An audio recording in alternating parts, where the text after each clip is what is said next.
Mm.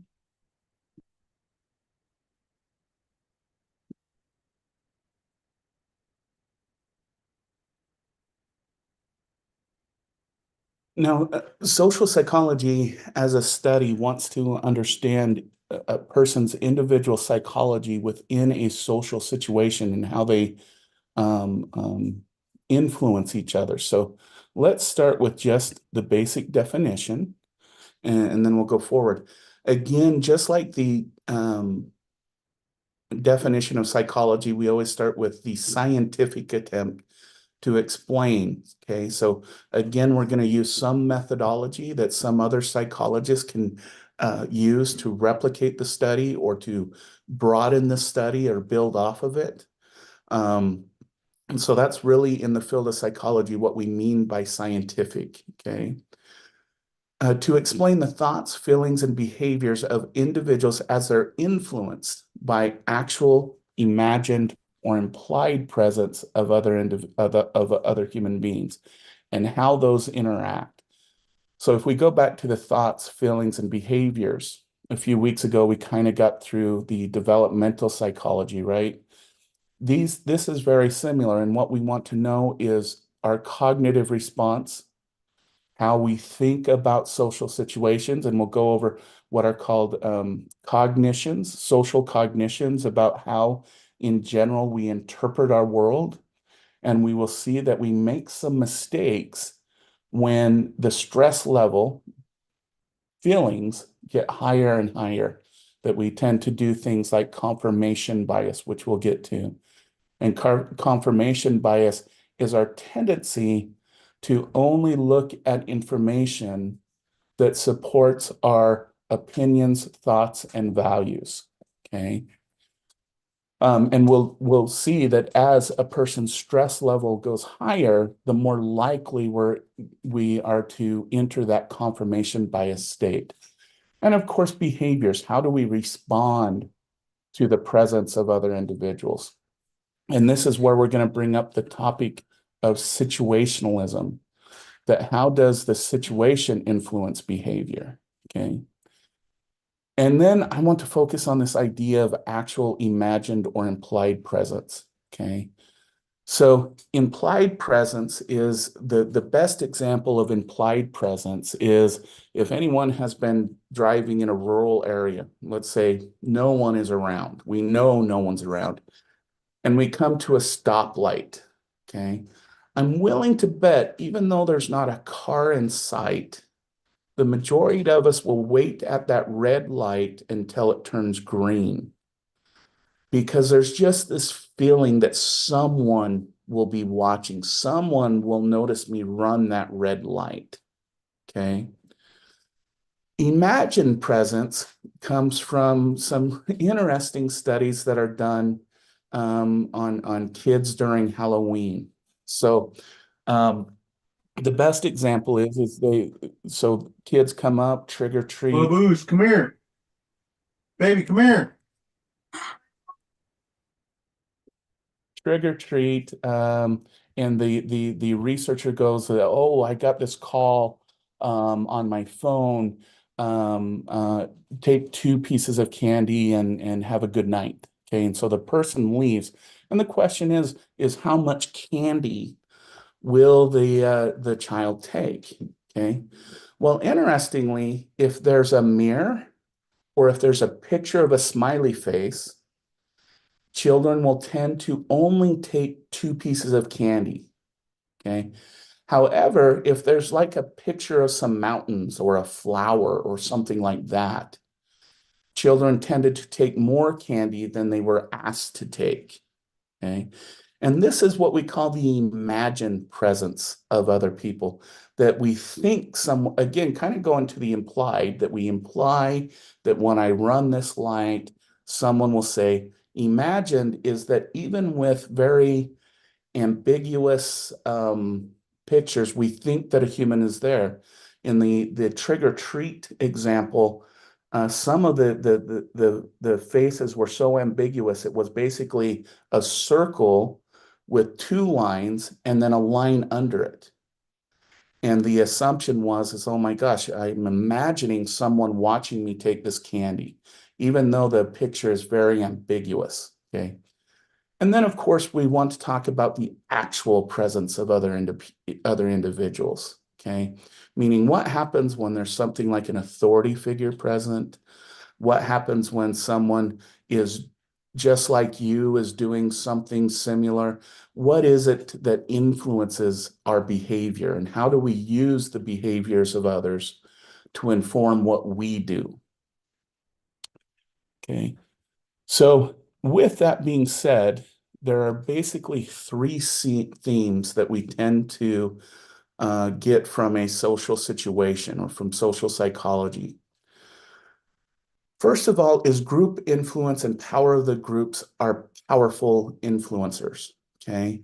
We can see this in riot behavior, which we'll get to, and we could see it in some of the kind of famous social psychological um, um, experiments we've done, specifically talking about things like the Stanford prison study, where there was an ambiguous authority figure and an ambiguous, well, in this case, a prisoner situation, someone who really had no position. They were considered a number. They had to wear the same clothing. But there's no rules in this situation other than you can't physically harm it. And what we find is that based on the group that you're in determines the behavior that you have. Okay.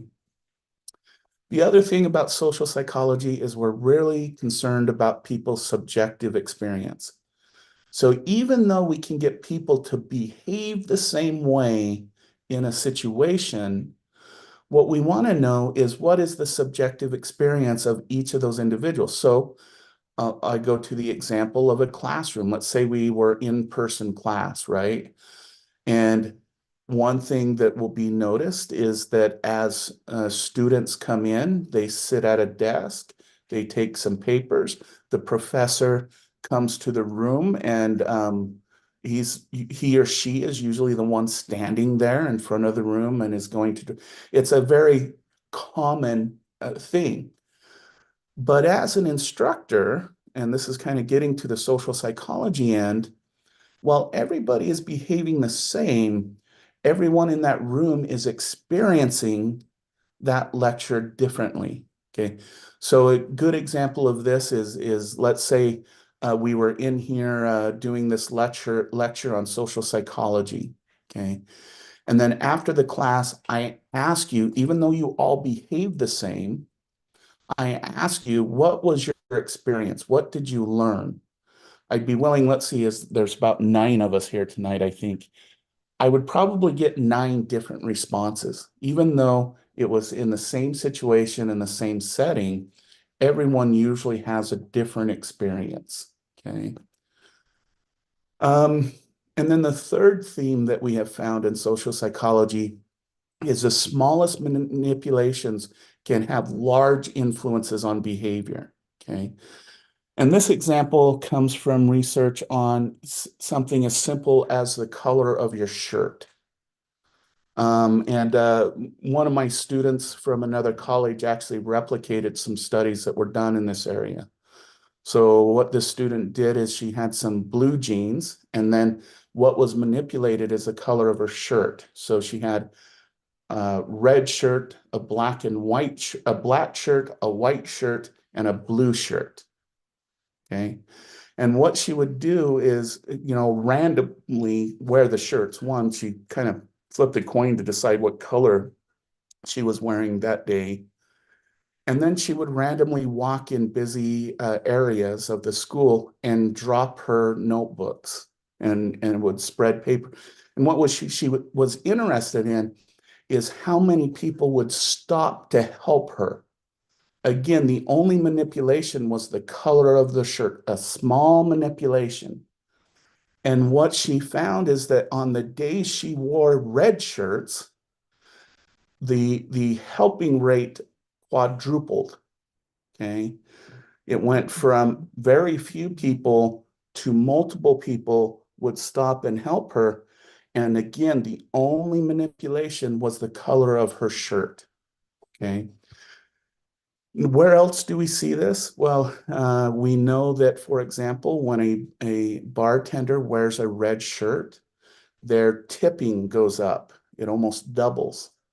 We know that people who go on dates and they happen to have red on versus blue or black or white, they tend to get more attention, more affectionate attention from the person they're dating,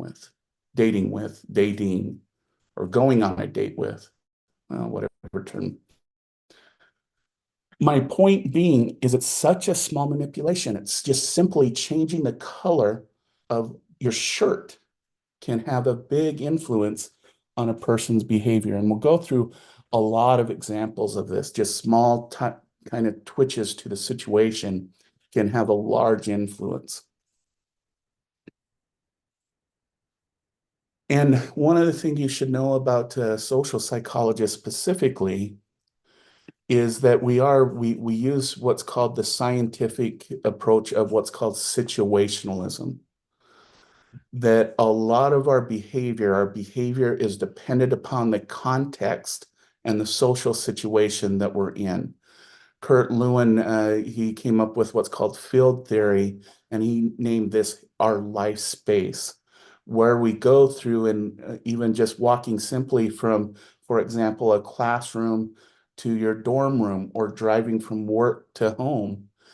Each of those change our life space, and dependent upon the context in that situation determines our behavior. Okay. Um, I like using the analogy that Philip Zimbardo mentioned um, time and time again in a lot of his talks, is the best way to think about situationalism is think of a person on a stage. Okay. And if you watch that person's behavior on the stage, but you don't understand the context, it's really hard to determine why they're behaving the way they're behaving. That indeed, to really understand human behavior, you have to understand the individual, the co-actors on the stage, the setting on the stage, meaning the people who built the set on the stage, the writers of the story, and the audience. Okay. And so, really, to understand human behavior, you have to understand the entire situation. Okay. And again, I know this class is heavily interested in abnormal psychology. When we're interviewing a person, that's really the context we take into play. Who is the individual? What are the experiences? Who are the people who are influencing those behaviors? What is what is their housing like? Who is watching them? In what context are they being viewed and judged and understood by the world? And again, what is a story that has been written to that point that they're coming to our office? Okay. So even my point being is that this situationalism does go beyond just a social psychologist, that bleeds into things like clinical psychology and those fields as well. Okay. For just a few minutes, I want to get into social influence, because that's one of the main areas we really study is how does the myriad of ways people impact one another, including changes in things like attitudes, beliefs, feelings, and behavior. And I want you to keep in mind this means both the real and imagined presence of others. How does all of that influence the way we behave? And I like to start with this question, and please answer it in the chat with either a yes or a no. Whoops. Hold on. So I'm going to bring up the chat. So in the chat, I just want you to answer this question. Would you cuddle with and then shock a cute, cuddly puppy dog with 400 volts of electricity? No, no. I see two no's. No, no. All right. Everyone is acting very good, which is good. But what we're going to head towards is the potential to put someone in a situation like all of us in this room. I wouldn't find myself doing this, but what in a situation would need to change that even the most adamant animal lover would do that? And that's kind of where we're headed with this lecture. And we'll see how many no's might be turned into yeses. Okay.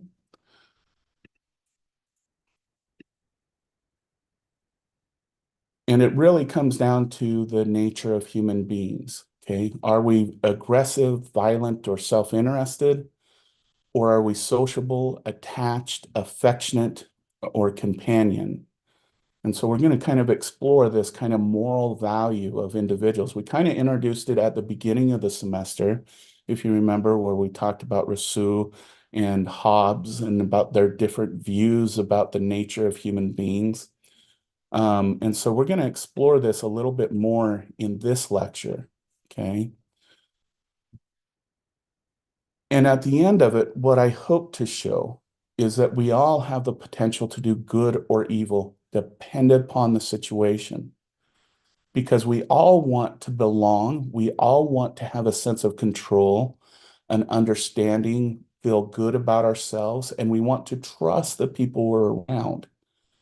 But these same values can also, based on the situation, determine our own behaviors.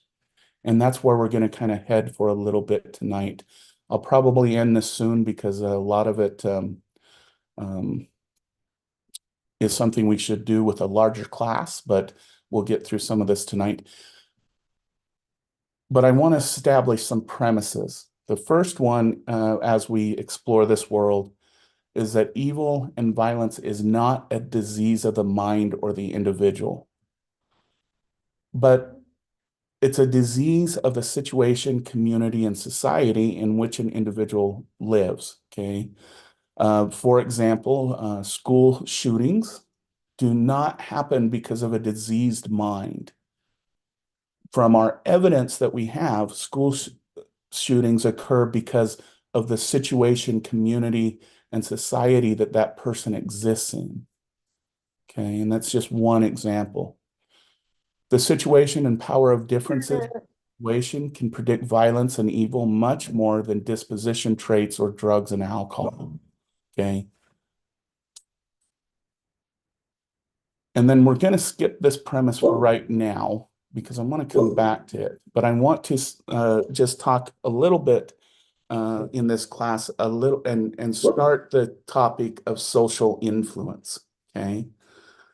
And we'll go through some, maybe just three early studies that kind of bring this together so that we can have a more detailed conversation about it this coming Thursday.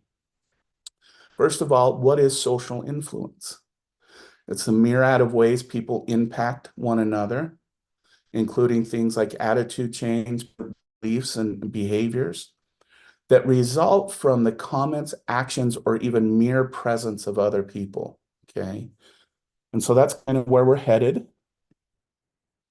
And there's three types of influence. There's conformity. This is when we change our behaviors and beliefs in response to explicit or implicit pressures that we have from our situation.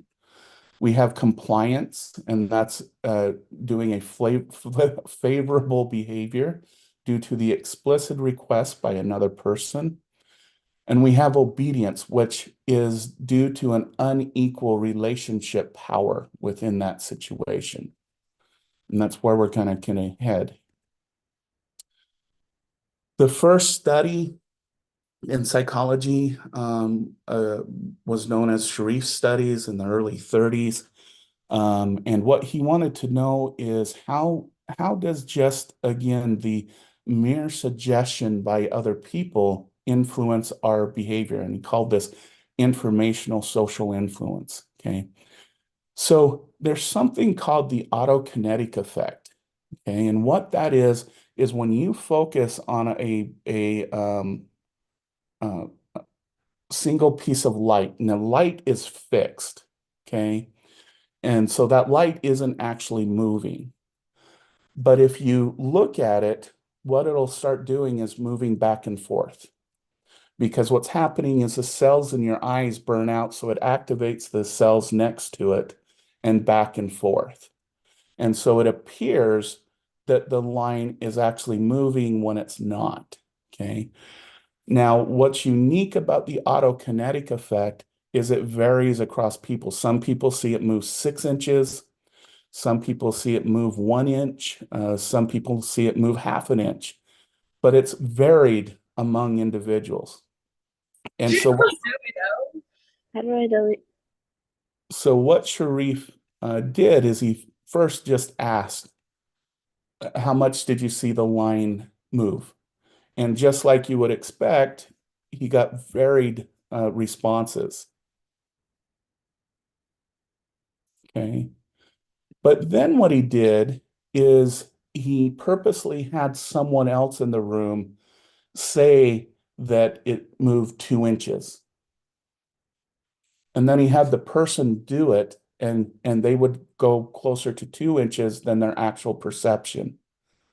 Meaning that as the number of individuals agreed upon how much the light moved, the person who is actually in the experiment sees the light move closer to what they had, meaning it becomes less variable like it should have been. Okay. And this is where, if you've ever, went to a place and you were overdressed, for example, or underdressed, and you get that really uncomfortable feeling, this is an example of informational social influence. Okay. And then, but that was based on an ambiguous situation. So what Solomon Asch came up with is he came up with what what happens to social influence when someone is making a judgment about something, okay? And in this case, he had a series of cards where individuals had to judge the length of the line, okay? So in this example, you had the standard line. And the simple question that Ash asked is this line the same length as line 1, 2, or 3? And of course, the correct answer is 2. But in a lot of his studies, what he had is he had Confederates in the study. A Confederate is someone who is working for the experimenter. Okay. And on some of, so he usually had around 5 to 7 Confederates, and then the person who was in the experiment was the one at the end of the table, kind of thing. Okay. And he would do a series of tests where sometimes the group said the right length of line, but where the real test came in is what if they said the wrong length of line? So let's say you go through all 5 individuals and they all agreed that the proper length is 3, number 3, which you can obviously tell that it's not the same length. But the question came is what answer would the last person give? And what he found is that actually 75% of the participants went with the Confederates, at least on some of the lines, at least on the first run of the lines. Okay. So, and that overall, about 1/3 of people of the judgment conform to it or continue to, meaning that at least for 1/3 of the individuals, when the experimenter said, no, you got it wrong, a third of that 75% would argue with the experimenter and say, no, you're wrong, and try to come up with some justified reason that the experimenter is wrong, not me. Okay. And if you think about what the simple experiment is really reflecting, is this is a good example of things called extremism. Okay. So, for example, we have extreme liberals and we have extreme conservatives. We have people in a religion that are fanatics versus those who are not. And this value tends to be a third. A third of any given group is going to take the extreme view on something and defend it to the nth of time. Okay. And this is what Ash's study is kind of looking at. So in a situation, 75% initially will agree with some type of extreme opinion of their group, but only about a third will hold on to it until, and the other percentage of individuals will eventually say, no, this is wrong, it's not correct. We came up with the a wrong answer to the question. Okay. So this is kind of where Ash's study kind of explains some of the extremism that we see in the world. Okay.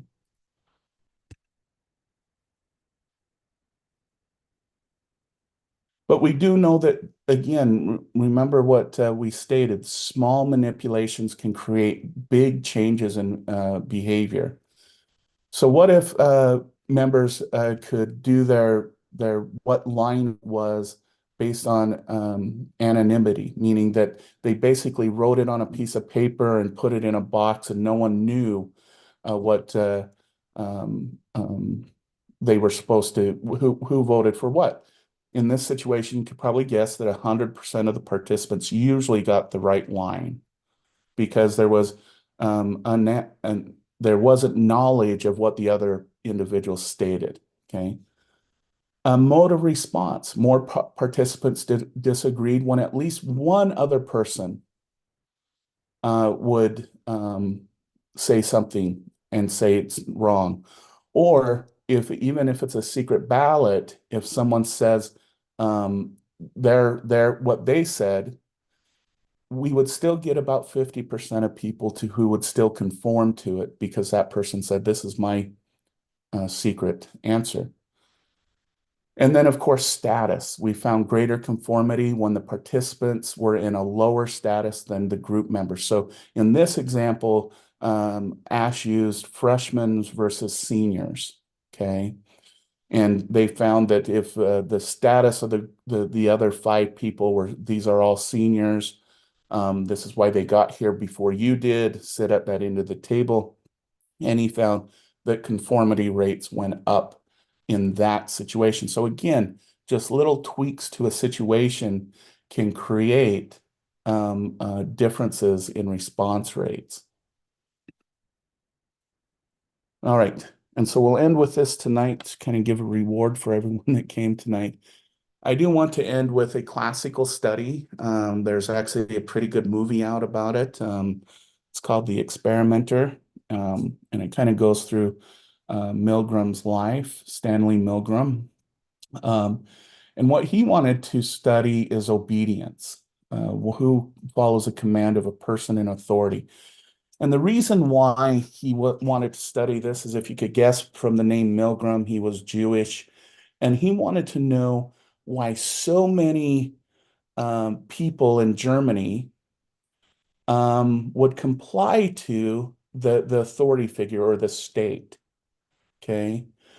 And so he set up a situation, an experimental situation, and he went and asked all of his psychiatrist friends, his graduate students, and he said, if a person was going to shock someone up to 450 volts, how many people would do this?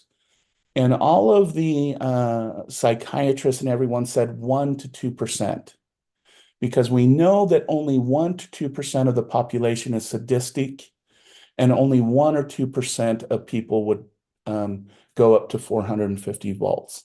Okay. And what the Milgram studies found, and so let's set up the situation. You have a teacher and a learner. They assume that the decision between who's going to be a teacher and who's going to be a learner is going to be done by a flip of a coin. But the coin is actually fixed. It's always going to make it so that the teacher is going to be the person in the experiment, and that the learner is going to be the person who is supposed to learn something. And he disguised the experiment as we're studying human learning. We know that punishment works in experiments with animals, but it's never been learned or understood with humans. And so we're kind of trying to match what we know about the animal kingdom with the human kingdom, as you would say. And so it was a simple match thing. So we go through words that match with each other, like umbrella and rain. Okay, that's a simple one. And then the experiment part is he would go through and say what word matched with umbrella. And of course, the correct response would be rain, right? Um, Now, the only other person in the room is a person in a lab coat, a gray lab coat, because he didn't want to do a white one because that kind of denoted a different situation with medical doctors. And he was the authority figure. Okay. And so the shock box had different dials on it. It started with 15 volts and it increased by 15 volts after that. So it went 15, 30, 45, and so on until it reached 450 volts. At that, it had a triple X, very dangerous, could cause death kind of sign on it. Okay. And so as the learner went through and they got purposely the wrong answer, the guy or the in some situations, the female teacher would flip the shocks and they get increasingly harder and harder. As this is going on, the person is yelling, "Hey, I have a heart condition. Ouch, this is hurting," those kinds of things. And so again, the question is based on that, how many people would go up to 450 volts? And in that basic paradigm, two-thirds, 65%, actually went up to 450 volts. I want you to remember in the beginning, psychiatrists and other psychologists only thought 1 to 2% would. Okay. And so this was really significant. And what Milgram actually found is you could get anywhere from 10% to 90% people to comply. If you see other people not continue with the experiment, only 10% of people would go up to 450 volts. If you had another participant in the room go up to 450 volts, 90% of people went up to 450 volts. Okay. And so this, in a sense, kind of explained um, uh, what we saw in what happened in Germany is that we had people who blindly may have not wanted to even be a part of it um, do this. Okay. So now, uh, at this point in the lecture, I always get asked, well, what about today? I'm sure today people would comply less. And the answer is really no. We've had what are called partial recognitions because I'm betting everyone can see the ethical issues with Milgram studies. There was a lot of manipulation. People thought that they were actually harming other people, those kinds of things. And so we've gotten it to the point where we don't do the full-blown manipulation. And we find that people still today, two-thirds of them will go up to that 450 volts. And so even today, it really hasn't changed very much. Okay. So this is again the example. So if the person is alone, 65%, if the learner was seen, so you could see the learner, it goes down to 40%. If the learner is touched, it goes down to about 30%. So different manipulations can create differences. Okay.